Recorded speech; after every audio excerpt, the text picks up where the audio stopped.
Une société s'appauvrit. Je vais terminer par là, je ne saurais pas prendre les autres aspects. Une société s'appauvrit quand les moyens de la mission retiennent plus d'attention que la mission elle-même.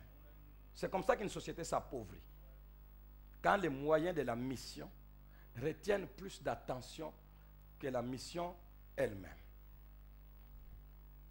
Certaines personnes qui sont nommées à certaines places, ils ne savent pas, ils n'ont aucune vision de ce que un responsable à ce niveau-là doit faire pour sa société.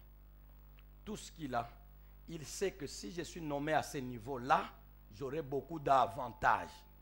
Ainsi, on se bat pour les avantages et non pour ce que je veux faire.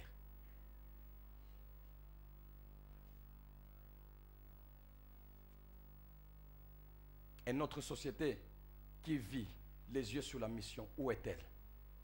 Ce ne sont pas des grands qui nous manquent. Tous ceux qui dirigent la plupart des grandes structures étatiques, privées à tous les niveaux, sont des grands, bien formés. Mais ce n'est pas une vision d'amener son pays, sa société quelque part qu'il a amené là-bas.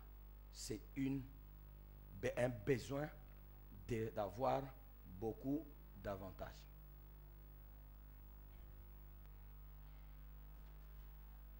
Si je suis agent payeur, heureusement qu'on a même changé ça. Je me bats pour être agent payeur de l'Équateur. Toute la province, c'est moi qui pars avec le mal d'argent. Combien ont disparu? Heureusement qu'on a mis dans les banques.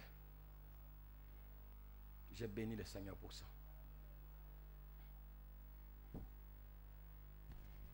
Mais tu es là pour servir. Un jour, un pasteur a dit, moi, si je deviens le pasteur de la borne, je veux être le pasteur le plus riche de tous. Je dis, d'accord. Dès que tu seras le pasteur le plus riche de tous, la borne n'existera plus. Mais c'est vrai. La borne n'existera plus. Ce que tu as envie n'existera plus. Parce que tu n'en as pas la mission. Tu auras seulement besoin de ces frais de mission. Et dès que tu mangeras tout, la borne n'existera plus. Il y a des gens qui pensent que nous, comme ça, on n'a pas besoin d'argent. Mais nous regardons la mission d'abord. Quand la mission réussit, les frais de mission seront grands.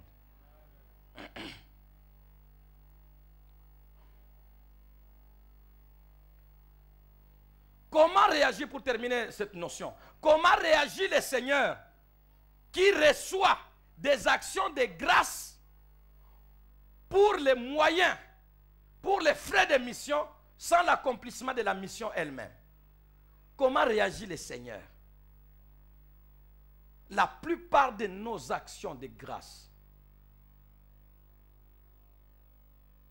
touchent le manger, le boire, les vêtements, le mariage, la santé et tout. Nos actions de grâce sont pauvres, vous allez voir ça.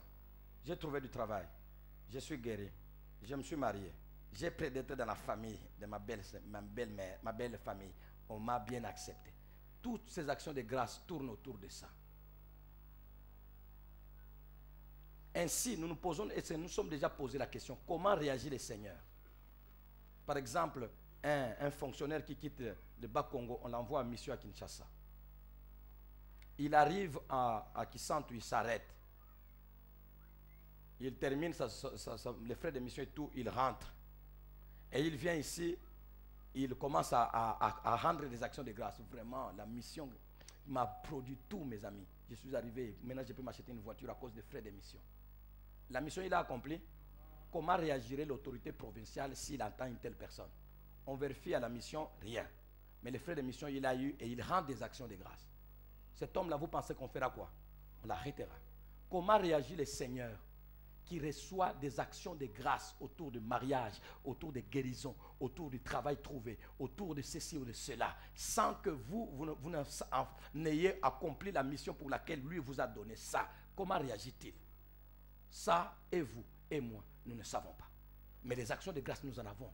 Mais Dieu, comment réagit-il? Parce que nous avons dit merci pour les frais de mission sans que la mission ne s'accomplisse. Comment réagit-il? Si nous pouvons demander au Seigneur qu'il nous dise Comment il réagit? Baissons nos têtes dans la prière. Samson, tu n'existais pas d'abord pour te marier. La raison d'existence, c'est accomplir une mission. Et si cette mission-là est à l'esprit, le mariage, tu l'auras. Merci Seigneur. Merci notre Dieu. Que moi, vous n'ayez pas les yeux sur les frais que tu donnes. Je t'en supplie Seigneur. J'existe pour plus de choses, pour beaucoup de choses, pour des choses les plus importantes que les choses matérielles. Cependant, Seigneur, tu sais que certaines choses, si elles manquent, elles peuvent déséquilibrer l'accomplissement de la mission.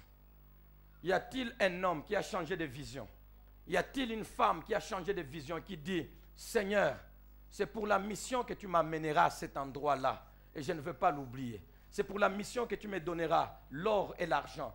C'est pour la mission que tu me donneras le mariage. C'est pour la mission que j'ai reçu tout ce que j'ai. Pour quelle raison m'as-tu donné ces privilèges? Pour quelle raison m'as-tu donné ce que j'ai? Pour quelle raison m'as-tu promis ce que j'attends? Pour quelle raison, Seigneur? Pour que je fasse quoi? Je t'en supplie, Seigneur. Je veux avoir plus d'attention.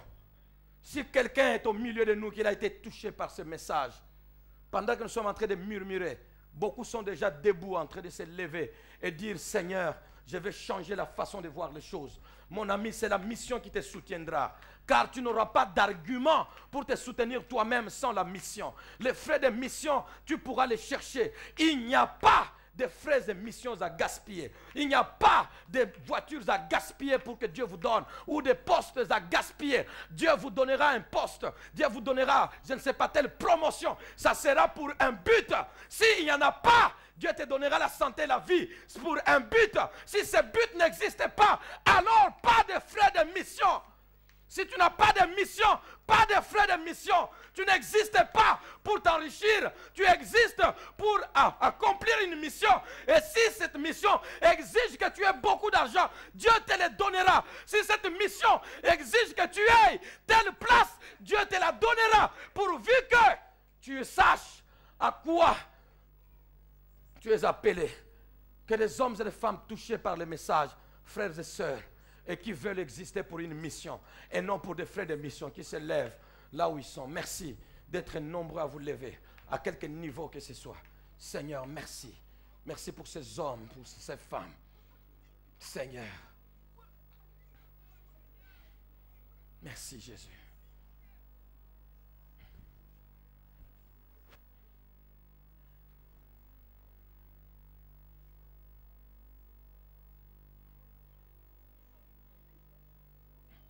Tu as toujours demandé les frais de mission. Mais la mission, tu ne l'as pas. Les frais n'ont pas suivi.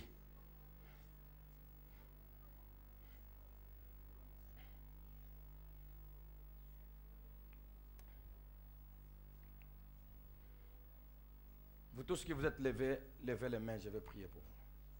Seigneur, je viens avec mes frères et mes sœurs. À l'image de Samson. L'homme qui se marie a les yeux tournés vers les jeunes gens au lieu de tourner vers sa femme qui est à l'honneur. L'énigme a pris la vedette, a volé la vedette à cette jolie femme, jeune femme qui s'est mariée.